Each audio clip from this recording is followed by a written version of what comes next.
کسی بھی P M کے جو وزیر ہوتے ہیں اس کو کیبنٹ کہا جاتا ہے، کابینہ جسے اردو میں آپ کہتے ہیں۔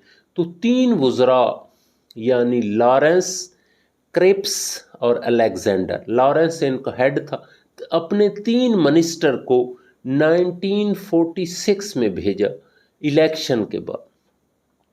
کس کو؟ Lawrence, Cripps, Alexander. یہ چونکہ وزراء تھے اس لیے اس کو کہا جاتا ہے کیبنٹ مشن۔ 1946 میں الیکشن ہو چکے تھے، انہوں نے کہا بھائی ہماری بات توجہ سے سنو، ہم اس کا ایک مرکزی حکومت بنا دیتے ہیں یونین ٹائپ، اور اس میں 3 گروپس ہوں گے، 3 صوبے ہوں گے، ایک میں سارے ہندو ہوں گے، ایک میں مسلم ہوں گے، ایک میں مکس سے، تو 3 یعنی گروپس بنا دیتے ہیں، اور 10 سال ہم حکومت کریں گے۔ 10 سال کے بعد یہ تینوں یونٹس جو ہوں گے یا تینوں پروونسز جو ہوں گے ان کی مرضی ہے وہ علیحدہ ہو جائیں، ساتھ رہنا چاہیں، یعنی یہ چاہتے تھے کہ چلو 10 سال تو سکون کے ساتھ گزرے۔ تو یہ کیبنٹ مشن کا یہ بنیادی تھا، اور انہوں نے کہا تھا کہ جو اس کیبنٹ مشن پلان کو قبول نہیں کرے گا، جو 45 اور 46 کے الیکشن ہوئے تھے، تو ہم کسی قیمت پر اس کو گورنمنٹ میں شامل ہونے کی اجازت نہیں دیں۔ پہلے کیبنٹ مشن جو ہے اس کو مانو، پھر آپ جو ہے وہ گورنمنٹ بنا سکتے۔ تو اس کیبنٹ مشن کے تحت انہوں نے ایک انٹرم گورنمنٹ قائم کرنی تھی، اور انہوں نے پہلے بتا دیا کہ اس میں کانگریس کے 6 وزراء ہوں گے، مسلم لیگ کے 5 ہوں گے، اور 3 جو ہے وہ باقی مائنارٹیز، یعنی ٹوٹل 14 منسٹر ہوں گے۔ اور اس کے لیے پہلی کنڈیشن یہ ہے کہ پہلے اس پلان کو آپ ایکسیپٹ کرو، 10 سال والے پلان کو۔ تو خیر کانگریس نے بھی بڑی مزاحمت کی اور شروع میں ماننے سے انکار کر دیا، اور مسلم لیگ نے بھی اس کی مزاحمت کی، لیکن جلدی انہوں نے محسوس کیا کہ یار چلو ایک گورنمنٹ مل رہی ہے۔ تو کانگریس 2 ستمبر 1946 میں آئی 46 میں، اور مسلم لیگ 13 اکتوبر 1946 میں آئی۔ تو اس طرح ایک گورنمنٹ بن گئی جس میں مسلم لیگ کے 5 وزراء تھے اور کانگریس کے 6 تھے۔ اچھا، مسلم لیگ کے یہ ہم تفصیل کے ساتھ انشاءاللہ انٹرم گورنمنٹ کو پڑھیں گے، لیکن فی الحال اس میں فائنانس منسٹر خان لیاقت علی خان جو پاکستان کے پہلے وزیر اعظم تھے وہ بن گئے۔ اچھا، انہوں نے بڑی محنت سے بجٹ تیار کیا اور بالخصوص عمرہ پر ٹیکس جو ہے وہ لگا دیا، اور ٹیکس لگنے کے نتیجے میں چونکہ زیادہ عمرہ ہندو تھے یا کانگریس نواز تھے تو ان کی چیخیں نکل گئیں، بھئی اتنا زیادہ ٹیکس ہے۔ تو اس کی وجہ سے نا انہوں نے فیل کر لیا، یہ کانگریس نے فیل کرنا شروع کر دیا کہ یہ مسلمان ہیں، ان سے اب جان چھڑانے میں ہی بہتری ہے، یہ تو اپنے آپ کو اب سپیس بنا چکے ہیں، اپنی ایک پوزیشن بنا چکے ہیں، تو یہ ممکن نہیں ہے کہ ہم ان کو ساتھ ملائیں گے تو یہ الٹا ہمیں ڈسٹرب کریں گے، یہ ہمارے اوپر ڈومینیٹ۔ یہ کاز ایک انٹرم گورنمنٹ اور اس میں لیاقت علی خان کا فائنانس منسٹر ہونا اور ٹیکس لگانا، یہ ایک کاز بنی سیپریشن کی، یعنی وہی جو لوگ کہتے تھے کہ ہندوستان کو اکٹھا ہونا چاہیے، اب انہوں نے کہا چلو ان کے جہاں اکثریتی علاقے ہیں مسلمز کے ان کو سیپریٹ کرنے میں کوئی کا بات نہیں ہے، تو یہ انٹرم گورنمنٹ جو ہے وہ ایک کاز بنی۔ اچھا، اس کے بعد نا یہ فیل کر لیا مسٹر ایٹلی نے اور تاج برطانیہ نے یہ محسوس کر لیا کہ یہ پاسبل نہیں، اور دوسرا جو وائسرائے تھے لارڈ ویول سیکنڈ لاسٹ وائسرائے، اس کی کمپلینٹس بہت جانی شروع ہو گئی، تو انہوں نے آخر کار مجبوری کے عالم میں یہ تسلیم کر لیا کہ یہ 10 سال والا کیبنٹ مشن پلان والی انٹرم گورنمنٹ زیادہ دیر چلنے والی نہیں ہے، اور اب نا یہ جو ریونیو جنریٹ ہو رہا تھا وہ زیادہ انڈیا میں یوز ہو رہا تھا، اب برطانیہ کو فائدہ ہی کوئی نہیں ہو رہا تھا، تو انہوں نے فیصلہ کیا کہ ان سے جان چھڑائیں۔ تو اس مقصد کے لیے انہوں نے آخری viceroy admiral viscount Mountbatten, last admiral viscount Mountbatten viceroy بھیجا۔ تو اس کو کئی ٹارگٹس دے کر بھیجا۔ پہلا ٹارگٹ تھا کہ آپ نے بر صغیر میں امن قائم کرنا، دوسرا جو مسلم لیگ اور کانگریس میں بہت زیادہ ریفٹ آ چکی ہے، دراڑ آ چکی، ان کی صلح کی کوشش کرانی ہے۔ تو خیر ماؤنٹ بیٹن آئے تو انہوں نے کافی ان کی صلح کی کوشش کی۔ پہلے ان کی کوشش تھی کہ یونائٹڈ ہندوستان رہے، اکٹھا ہندوستان رہے، لیکن جلدی اب میں نے آپ کو بتایا کہ وہ کانگریس والے بھی چاہ رہے تھے کہ مسلمان تھوڑے سے سیپریٹ ہوں۔ تو سب سے پہلے کانگریس کے لیڈر تھے سردار پٹیل۔ سردار پٹیل نے سیپریشن آف پاکستان یا پاکستان کو تسلیم کر لیا کہ علیحدہ مسلمانوں کا ایک ملک ہونا چاہیے۔ اور پھر بعد میں پنڈت جواہر لال نہرو جو تھے، کانگریس کے ہیڈ بھی تھے، انہوں نے بھی تسلیم کر لیا۔ تو اس طرح لارڈ ماؤنٹ بیٹن نے یہ ساری رپورٹ بنا کر مسٹر ایٹلی کو بھیجی کہ جناب یہ تو آپ ولنگلی ڈیوائیڈ کرنا چاہتے ہیں انڈیا کو، جو مسلمان اکثریتی علاقے ہیں وہ ان کو مل جائیں۔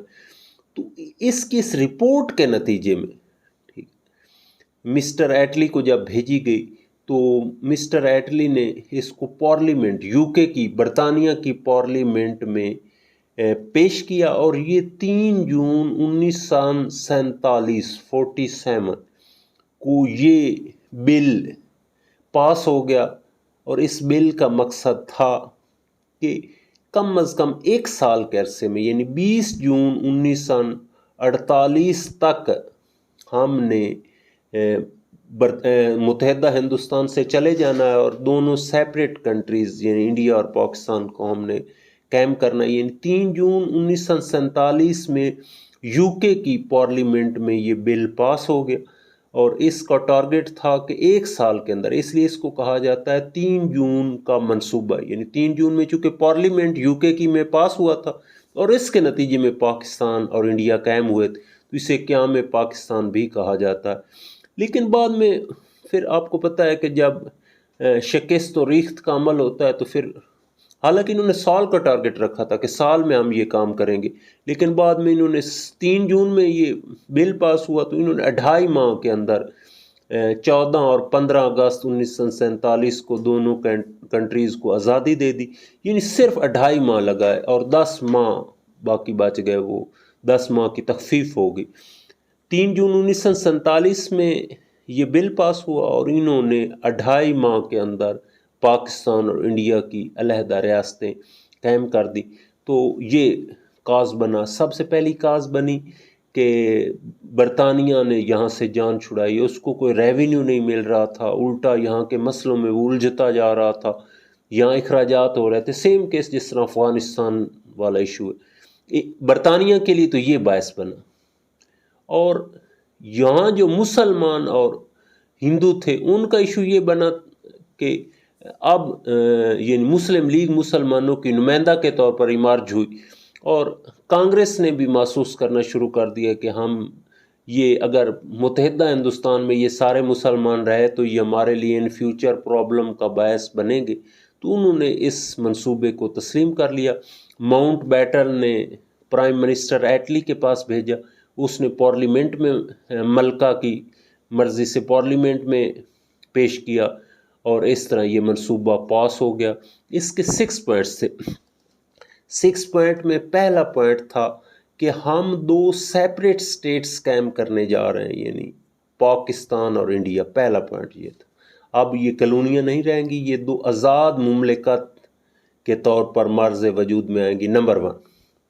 نمبر 2، پنجاب اور بنگال میں ایک ایشو تھا کہ اس میں مسلمان، پنجاب میں سکھ بالخصوص اور بنگال میں ہندو، یہ تقریباً کافی حد تک برابر تھے، تھوڑے سے مسلمان زیادہ تھے۔ تو پنجاب اور بنگال کے بارے میں یہ فیصلہ کیا گیا کہ پہلے اسمبلی سے رائے لی جائے گی کہ کیا پنجاب اور بنگال کو ڈیوائیڈ کر دیا جائے، اور اسمبلی رائے دیتی ہے تو پھر 4 ممبر پر باؤنڈری کمیشن بنایا جائے گا، اور جس کی سربراہی بعد میں سائرل ریڈ کلف کو دی گئی، تو اس کے تحت ان کو جو ہے ڈیوائیڈ کر دیا جائے۔ پہلا 2 سیپریٹ سٹیٹس ہر صورت میں مرز وجود میں آئے گی، دوسرا پنجاب اور بنگال کو اکثریتی بنیادوں پر باؤنڈریز بنا کر سیپریٹ کر دیا جائے، یعنی آدھا تقریباً، بے شک وہ انڈیا میں زیادہ ہیں۔ اچھا، تیسرا تھا سندھ اور آسام، ان کی اسمبلیاں فیصلہ کریں گی کہ انہوں نے پاکستان میں جانا ہے اور یا انڈیا میں، جیسے سندھ کی اسمبلی نے 30 ووٹ پاکستان کو پڑے اور 20 ووٹ انڈیا کو پڑے، تو یہ پاکستان میں سندھ شامل ہو گیا۔ تو سندھ اور اسام کی اسمبلیاں ڈیسائیڈ کریں گی کہ انہوں نے کس ملک میں جانا۔ چوتھا، سرحد اور سلہٹ۔ اب تو خیر یہ پاکستان ٹوٹ چکا ہے اور یہ بنگال سائڈ پر تھا سلہٹ، تو یہ ریفرینڈم کے ذریعے ریفرینڈم ہوگا کہ پاکستان میں جانا ہے یا انڈیا میں جانا، تو یہ ان دونوں نے پاکستان کے حق میں فیصلہ دیا، سرحد اور سلہٹ۔ چوتھا پوائنٹ ہو گیا۔ پانچواں پوائنٹ، پرنسلی سٹیٹس تھیں، ٹھیک ہے، انگریزوں نے کچھ سٹیٹس بنائی تھی اور وہاں کے وزیر اعظم یا نواب ٹائپ ہوتے تھے اور وہ تقریباً خود مختار ہوتے تھے، وہ اپنا ریونیو بھی اپنا جنریٹ کرتے تھے اور اپنی معاملات بھی خود چلاتے تھے، ایک قسم کی ان کی خود مختار ٹائپ گورنمنٹ ہوتی تھی، لیکن وہ یونین کے ساتھ اٹیچ ہوتے تھے، تو ان کو فریلی ہینڈ دیا گیا کہ وہ جس سے الحاق کرنا چاہیں، ایکسیشن جس سے کرنا چاہیں وہ کر سکتے ہیں۔ اس وقت 565 ٹوٹل تھیں سٹیٹس، ریاستیں جنہیں کہتے ہیں، اور قائد اعظم نے سردار عبدالرب نشتر کے ذمے کیا، لیکن یہ تھوڑی سی سستی ہوئی، تو پاکستان میں 9 سے 15 ریاستیں شامل ہوئیں جنہوں نے ایکسیشن کیا، تو میں ان کے نام بول دیتا ہوں: بہاولپور، خیرپور، چترال، سوات، نگر، امب، پھلرا، دیر، عمرکوٹ، ہنزا، لسبیلا، خاران، کلران، کلات۔ بہاولپور، خیرپور، چترال، سوات، نگر، امب، پھلرا، دیر، عمرکوٹ، ہنزا، لسبیلا، خاران، مکران، کلات۔ اچھا، یہ شروع میں قائد اعظم نے ان کو اسی طرح ہی اٹانمس خود مختار قسم کی سٹیٹس رکھا، لیکن بعد میں یہ ایوب خان کے دور میں اور بھٹو کے دور میں ان کو انکارپوریٹ کر دیا گیا اور جو نواب تھے ان کو ختم کر دیا گیا۔ اچھا، یہ پانچواں پوائنٹ تھا۔ چھٹا پوائنٹ تھا کہ مسلح افواج جو ہیں، رائل آرمی جو ہے، اور کامن ایسٹ اثاثے جو ہیں، ان کی منصفانہ تقسیم ہوگی، اور اس کے لیے ایک ڈیفینس کونسل بھی بنائی گئی تھی، لیکن یہ بعد میں توڑ دی گئی اور افواج اور ایسٹ صحیح طرح سے تقسیم نہ ہو سکے۔ 6 پوائنٹس تھے 3 جون 1947 کے منصوبے کے 6 پوائنٹ تھے۔ پہلا، 2 آزاد کنٹریز قائم کیے جائیں گے، یعنی پاکستان اور انڈیا۔ پنجاب اور بنگال کا ایشو پہلے اسمبلیوں میں جائے گا، پھر باؤنڈری کمیشن بنے گا جو ان کو ڈیوائیڈ کرے گا۔ سندھ اور اسام کی اسمبلیاں ڈیسائیڈ کریں گی۔ سرحد اور سلہٹ میں ریفرینڈم کرایا جائے گا۔ جو ریاستیں ہیں یعنی پرنسلی سٹیٹس ہیں، ان کو حق حاصل ہوگا کہ ان کا جو نواب ہوگا یا مہاراجہ ہوگا یا جو بھی ہوگا، اس کو ایکسیشن کرنے کی، جس سٹیٹ سے چاہے وہ کر سکتا ہے۔ مسلح افواج اور کامن ایسٹس کی جو ہے وہ تقسیم منصفانہ طریقے سے کی جائے گی۔ تو یہ تھا 3 جون 1947 کا منصوبہ، یا اسے کہتے ہیں قیام پاکستان و انڈیا کا منصوبہ۔ اس کا پس منظر یہ تھا کہ برطانیہ کمزور ہو چکا تھا، اس کو یہاں سے کوئی خاطر خواہ ریونیو نہیں مل رہا تھا۔